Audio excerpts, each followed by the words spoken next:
Hey, it's Dave Brown here, host of Now with Dave Brown on AMI. Check out this latest highlight from the show. It was almost 43 years ago when Terry Fox began his Marathon of Hope. He inspired millions of people, and his legacy is still felt today. One person who's taken that inspiration and turned it into action is Tyler McGregor. Tyler is the captain of Canada's para ice hockey team and the man behind the Sledge Skate of Hope. Hey, Tyler, thank you for making time to be with us today. We're grateful. My pleasure. Thank you for having me. So where did the idea for the Sledge Skate of Hope come from? Well, so I'm a cancer survivor myself. I lost my leg to cancer in 2010. And so, Terry Fox has always been an inspiration to me, but that took on a meaning of its own when I was faced with a similar circumstance. And so, fast forward through my chemotherapy protocol and the 12 years since, I've always wanted to find a way to support the Terry Fox Foundation and honor Terry's legacy. And, I've been on the para hockey team now for 10 years. And so when the pandemic hit and our schedule was essentially canceled, it provided me the opportunity to kind of focus on some passions outside of sport and not just kind of the day-to-day of training. And so I wanted to honor Terry's Marathon of Hope and the legacy that's continued. And so I looked to align a passion of my own, and that being para hockey and being outdoors. My hockey career started on an outdoor rink. And so I aligned the two. In my first year doing it, I skated 25 kilometers. I'd never really, skated a long distance before. And so this year I wanted to match the length of a marathon, 42 kilometers, which is what Terry ran every day. And so that's where the inspiration came. And, being that he set out to run across Canada, I wanted to ensure that I tried to do something similar and landed on doing a marathon in each of the 10 provinces. So it started a couple of weeks ago, your journey. So where have you so far gone skating, and where do you plan on continue to skate? So as of right now, I've only skated in Nova Scotia. I started in Halifax on January 3rd, and then we actually just had a training camp last week with the national team. So I've had a little bit of a break to focus on hockey, but I'm heading out to Calgary on Friday to skate in Calgary on Saturday, and followed up by Invermere, British Columbia on Monday, January 23rd. And so for the rest of the skate, everything's pretty compact and pretty hectic. So I'm doing those two provinces this weekend, and then I'll have 7 more to finish off over the coming week. You said that you've done this before. What did you learn from the first experience that you can apply to this Skate of Hope? Well, I think I was fortunate in my first one, or first couple, that the weather cooperated. I certainly don't expect that to be the case, especially as I work my way through the prairie provinces. I think so. I've obviously acquired all the necessary gear for that. I think my body just learned a lot about what to expect, really. How to prepare. I pretty much have to carb load prior to doing it. And then what I found especially is, it's especially tough on my shoulders and my hands as well. Playing hockey, you're kind of used to short bursts of energy, and your hands are up and down your stick, whereas skating for about 3 hours straight, they were gripping the ends of my sticks for a long time. And so my hands were just full of blisters after. So I'm better prepared for that, and I'll have a better idea of how to properly prevent and treat that after. But just things like that, and just trying to stay warm. How does your body feel as you're approaching that 30th or 32nd kilometer on one of these skates? Oh, at that point, you're just ready for it to be over. Like your body starts to get sore even around like kilometer 20, 25, and it just continues to get worse.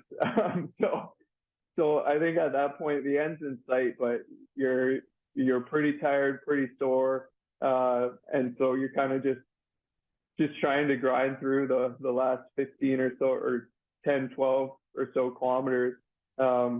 And so that's when it gets physically demanding, but also, that's when like the mental aspect really starts to kind of creep in, and you have to find a way to push through. In those moments when the physical challenge is giving way to the mental fortitude, does that inspire some kind of empathy or connection to what you feel, perhaps what Terry Fox was going through as he was going through his marathon of hope?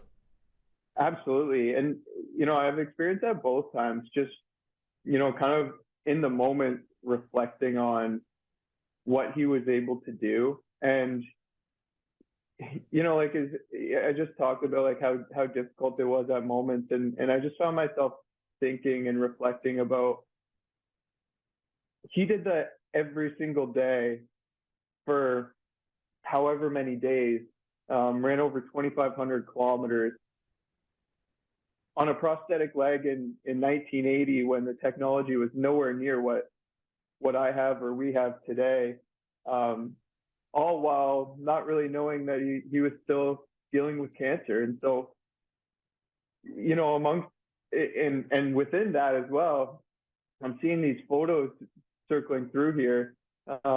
He was so active within the community as the Marathon of Hope built up steam. And so much respect and so much admiration for the athletic accomplishment of just doing that alone. And so, like I felt that certainly, that there was just a newfound respect and admiration for what he was able to do. As people with disabilities, we oftentimes can be trepidatious about using the word inspire, but it's so clear that Terry Fox has inspired generations of people to give back and to serve their community. What are you hoping to inspire through your journey, through your skate marathon of hope? Well, there's so many layers to it, and I think that's one thing. Terry Fox inspired that in me, the ability to just be completely selfless and to give to others and to serve others. I think, both Terry Fox and both my family have inspired that in me, and I hope to share that with others. And then especially as someone with a disability, I hope to advocate and to bring awareness to people with disabilities, and to parasport, which I'm obviously, or have been, so fortunate to be a part of over the past 10, 12 years. And, on another level, like one of the things that's so important to me, and one of the things that Terry Fox did so tremendously well, was to just build community and to just enjoy the beautiful country that we have, and all the different people around the world, and to celebrate those differences. And so, like there's just so many different layers to, I guess, what Terry Fox was able to inspire in us all, and what I hope to honor as well, and to inspire in others. Tyler, where can people go to follow along with your journey, but even more importantly, where can they go to support your journey? There's a number of different avenues, I guess. Through my social media is kind of where I'll document the journey. That's Tyler McGregor 08, or Tyler McGregor 8, sorry. And then my website is sledgeskateofhope.com. That'll have all the event info, dates, locations, a little bit about my story. And then there's a link that'll take you to the donation page, which is set up directly through the Terry Fox Foundation. And so all that information is on sledgeskateofhope.com. Tyler, congratulations on all your athletic success. Thank you for taking time today and telling us about the Sledge Skate of Hope. All the best with the rest of your journey, with training camps, and hopefully we get a chance to connect with you again down the line. Thank you so much. I appreciate you having me, and appreciate the support on every level. So, no, it's been my pleasure.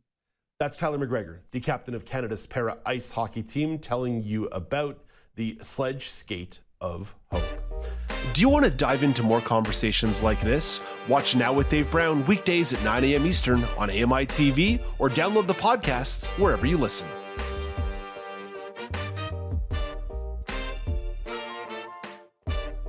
Do you want to dive into more conversations like this? Watch Now with Dave Brown weekdays at 9 a.m. Eastern on AMI TV or download the podcasts wherever you listen.